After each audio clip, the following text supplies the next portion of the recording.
Hi, and welcome back to my channel, Country Conversations with Diva G. And ooh, I am backed up on my uh videos because I have been sleepy, just plain old sleepy. Just go keep it real. And I just been falling asleep randomly. And then, by the time I got ready to do this video last night, I was just like, I just do on Friday. Anyway, how you doing? In honor of Mother Wendy. Now, let me just say, this was a good episode. The last two episodes have been good. My nerves are bad with these times, though, on Sistas and other Tyler Perry shows. But let me get right on into it, child. This is season 6, episode 28, I believe. You know how Philo is with the numbers. The 6B and 6A stuff. It confuses the streaming services, child. But anyway, I know the name of it is Dear Calm. So they finally told Penelope the truth. She's like, tell me what's going on. And she's like, well, you need to talk to Gary. And she's like, no, you tell me, you bucking him. And Penelope was like, and she said, are you sure? I told you before that scene was over. She was gonna say, are you sure? And I said, she heard you, Andy. Just tell her.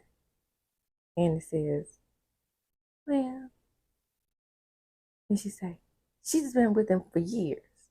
That's what Danny said. Then Andy said, she said, how long? How long? Penelope. Penelope is crying. I'm trying to do a crying voice. And then she says, when did you end things? And then Andy said, about a week ago. So you telling me, let me get this straight. Let me get this straight in my mind for Tyler Perry. I don't recall Andy officially ending things, but if she did, it was just a week ago. The timeline ain't timelining Tyler Perry. I'm so confused. How do his actors follow these scenes where things the gears have changed and all of this type of stuff, and to find out that Karen is only 3 months, I mean 2, let me take a month off of it. 2 months pregnant and the years have gone by and she's still only 2 months pregnant. This can't be real. Anyway, so we back to Danny, and Danny is like, is that the same ring he gave you? And then she realizes the ring is recycled, and Danny tells him, tells her, now I know this ain't this motherfucker. Danny went down on her knees speaking in tongue because what happened was Gary finally comes in. And he comes in with the guys, and Jordan is trying to, get at that fool or whatever, but he wasn't moving fast enough for me. And Penel, he was like, Penel, what did she tell you? And then she said, let's go talk. Let's go talk to the side. We don't need all these people around. He's crying at this point.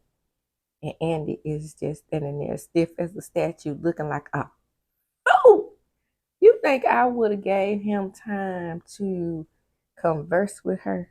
Then she gonna stand up there. Pernell, listen to Gary. She means nothing to me. She was there, honey. She was just there, and she's nothing more than a side piece. A side piece that you bought a Rolls Royce. You crushed her ribs.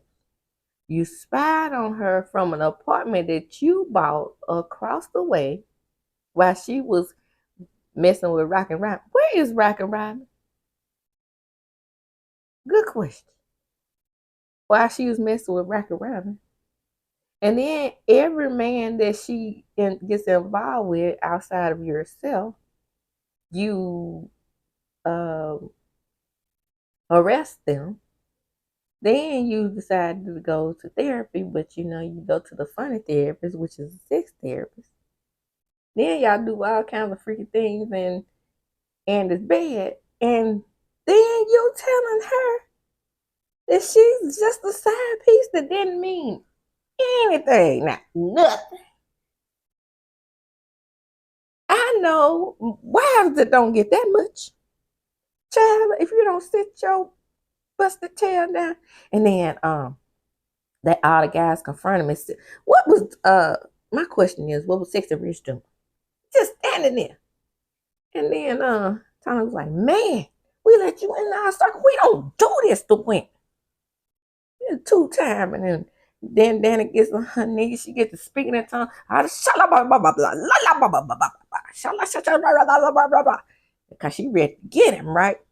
And then that Tony, he gets to unbuckling his pants. I'll take this damn belt off and whoop your ass. Get him, Tony. And then Penelope is like, so, is it true? And then he's like, yes, baby, it's true, but I'm just telling you, she ain't even marriage material. Ooh, what did he say that for? Poor Andy. Andy was looking like, I was just a side piece. I meant nothing. But I'm about to drive off in this Rolls Royce to my penthouse in the sky. Ha, ha, ha. Child, back. But anyway, after they settled things down, Jordan asked Andy, did you know? And she said, no, I didn't know. And then, that's going to leave them in an awkward space because P-Nail gets back with old Scary Gary. Shout out to Misha. She said she liked when we call him Scary Gary, but I've never called him that before. But since she said she likes when we do it, shout out to Misha. And, it's like, well, I'll call you. Girl, I would have been like, yeah, okay, maybe not. But anyway, everybody leaves, and there's Penelope sitting in her misery, commiserating with her brother. And he's real kind to her, and he's real gentle to her. And like I said, they all leave. So sad. How do you sleep at night? So, one of my loyal followers told me the other day that I need to quit worrying about old Jazz because she down there to the jail. And Gary's mother has the kid. Why don't Gary have his own children? And okay, well I got another question. Does P-Nail know about Gary's other wife? See, that's the kind of things I need answered. Why didn't Andy ask? He said, well, he was married when I was looking. Okay. I guess he was married for about, in Tyler Perry land time, I'm going to say about a month before Andy found out about it. And please, let's not forget when Andy was down there stranded down to the country house in the woods. I guess he was going to get her off back in those woods while he was uptown messing with P-Nail and at the time with Jasmine. And so that didn't make her break up with him. And my good loyal follower who said, shout out to you, who said that good Jazz was down there to the jail. She said that she believes that he's going to get back with old Andy. Andy, if you get back with this mother sucker, girl, I'm gonna start watching the show because I'm already irritated with how done turned this professional, highly left no bones behind lawyer into this weak, passive aggressive piece of slimy mush. Okay, so after they leave, we go down to Maurice's part. He jumping and bumping. He doing his thing. So this guy walks up on him and say, "Hi," and then he said, "Hi, I think I know you." Maurice, well, where do you know me from? He said, well, I think I know you from the bank. He said, um, I would like to get to know you. Maurice says, are you gay? Because he's trying to make sure he's gay. His friend comes over there and is like, yeah, he is fine. And then he says, well, let's get out of here. Let's go for a walk. He said, I'm not going anywhere with you. And then he says, well, at least let me get your phone number. And then he says, okay, I'll give you my phone number at least. And then old boy says, do you have a pen and a paper?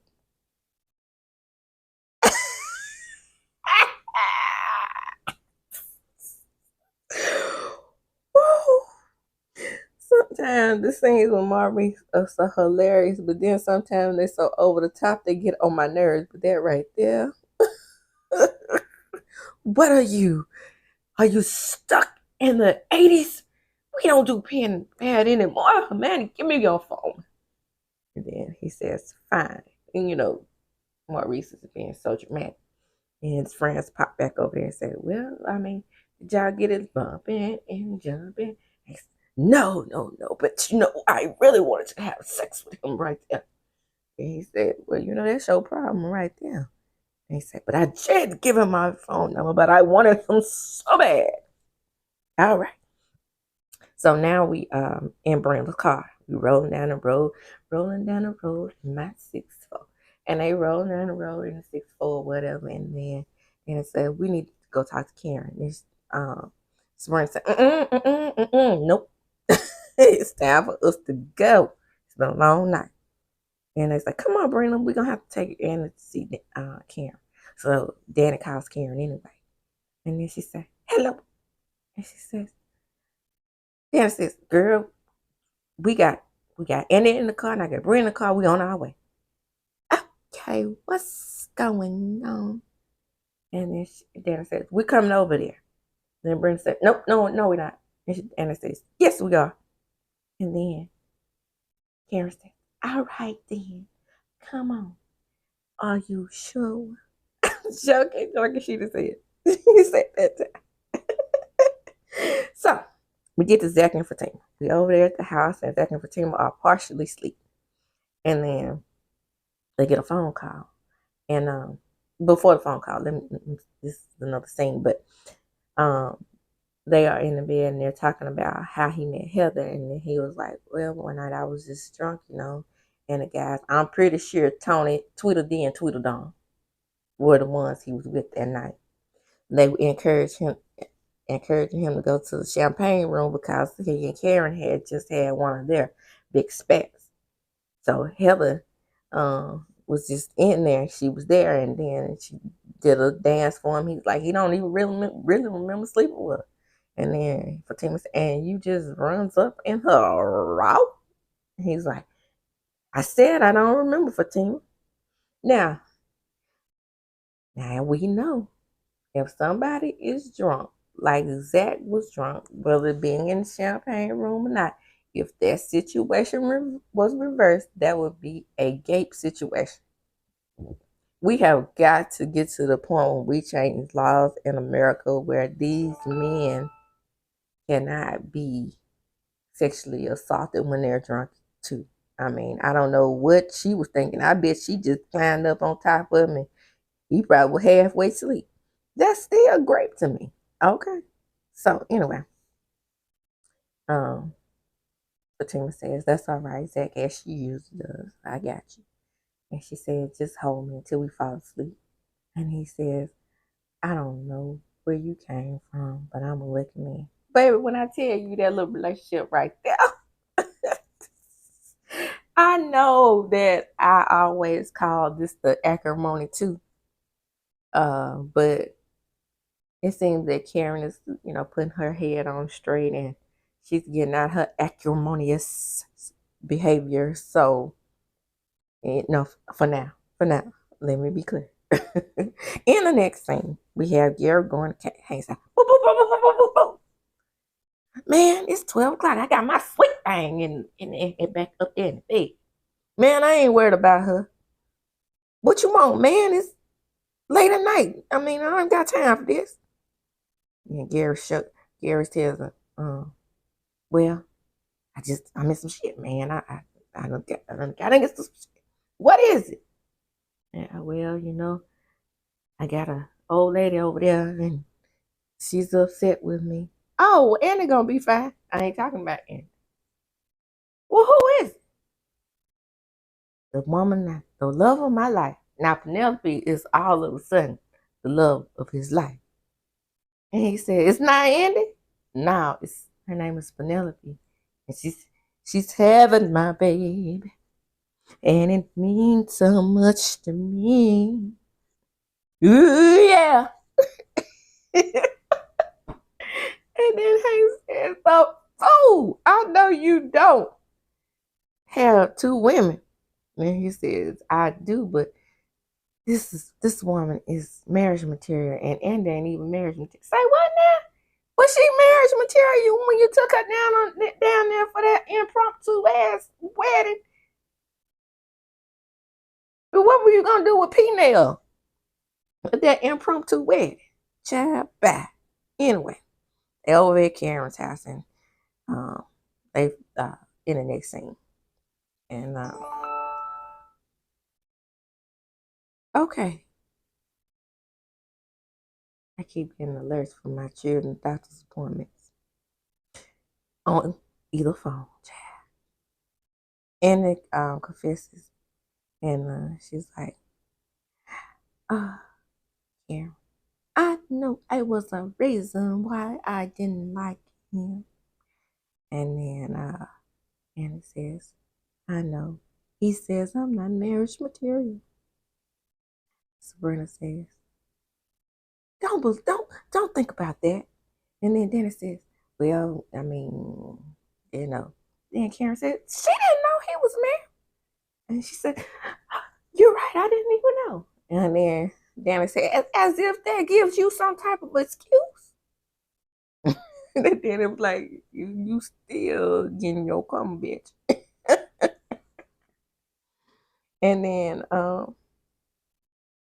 and it was like, don't say that to me. He did say he was getting a divorce. And then Karen told her, why don't you just be like me? Oh, all of a sudden, you are the beacon of hope and not getting into relationships, bad ones at that. Yes, I'm going to be alone for a while. And then Andy said, yeah, that's it. I'm going to be alone for a while. And then I said, what about Jordan? You going to let this whole situation mess up things? That's fine, man. Rich at that.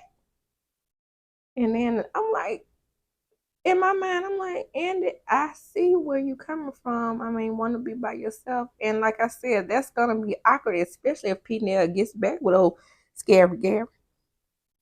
And then it says, well, you actually don't have a choice, Karen. I mean, you are for 9 months. I mean, really. This has really been a 3-year pregnancy. But anyway, she says, for about 9 months. And then she said, no, 7. 7? Ooh-wee. Then Karen says, guys, I want y'all to stay over here with me. I'm about to order some pizza. And then Dad said, ooh, pizza. I'm staying. Brandon said, no, we're not. We leaving. And she said, are you sure? Now, she did say at that time, for real.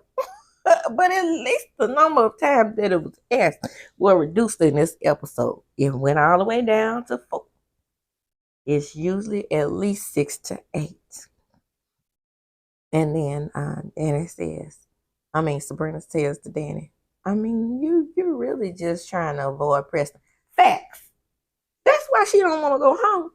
Because sexy Preston over there laying in the bed. Just not coming down off of a high that he had in last season, at least 6A. And he still recovered when he had on her dress. Child back. Anyway, the nosy neighbor called. This is where the phone call comes in. I don't know what's going on over there, but it's ambulance everywhere. Y'all better hurry up and come on. Zack was not moving with the quickness. He was moving with the slowness, and Fatima was moving faster than he was. And that, my friends, is the end of the episode. They are on their way to go meet with Miss Heather, who gonna threaten them with the police again. She better be putting breath mint in her mouth, because that little boy can't seem to stay in her mouth. And as I do, I'm going to close and I'm chunking them up. Deuces. Country Conversations with Diva D. Get the likes up, like, comment, and subscribe.